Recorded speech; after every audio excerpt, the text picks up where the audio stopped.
The news day continues here on One News Now. I'm Diego Castro.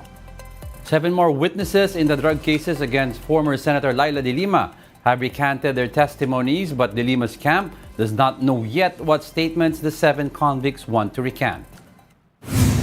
One of de Lima's lawyers says they were aware that the witnesses have expressed their intent to recant after having been coerced to make their statements.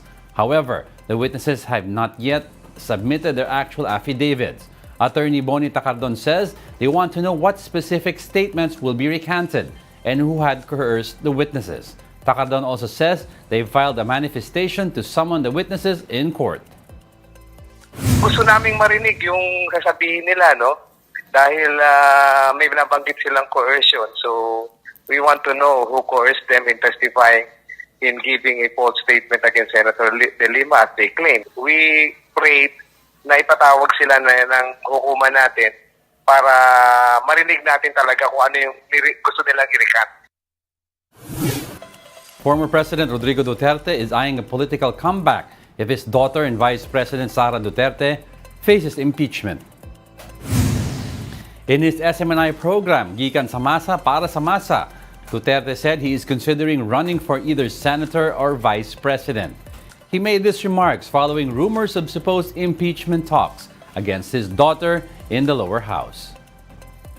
Alam mo, pag ginawa ninyo yan, babalik ako sa politika. Mapilitan ako. It's either I run for senator or I will run for vice president. Baski matanda na ako.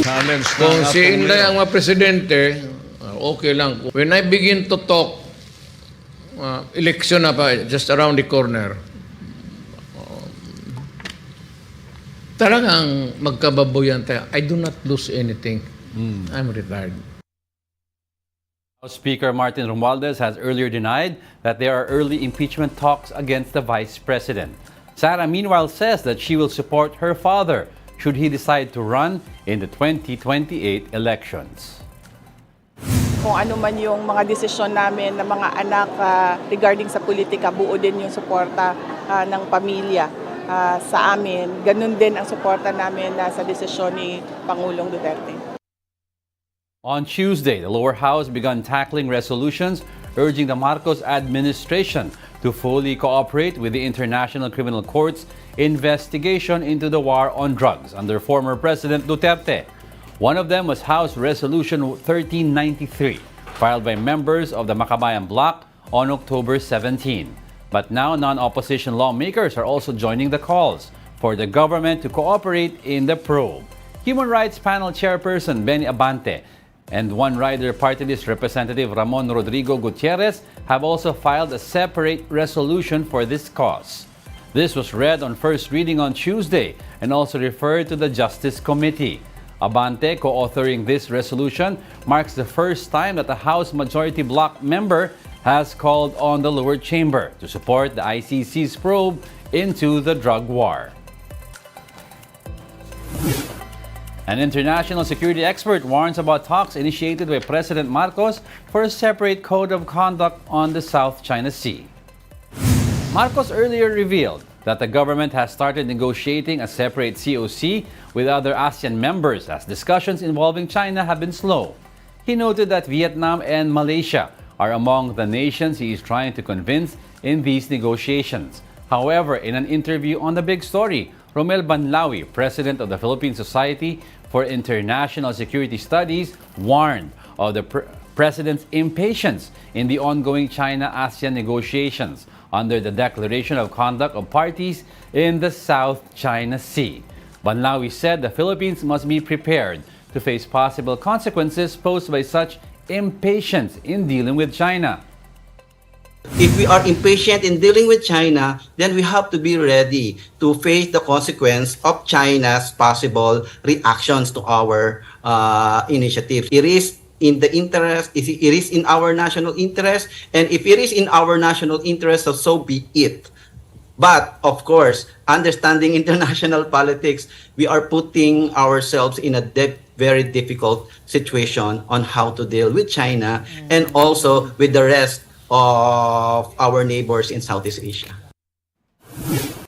We'll be back with more stories after the break. Keep it here on One News.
You're still watching One News Now. I'm Diego Castro. Another transport group will stage a 3-day strike starting today amid the looming deadline for PUVs to consolidate into cooperatives or corporations as part of the PUV modernization program.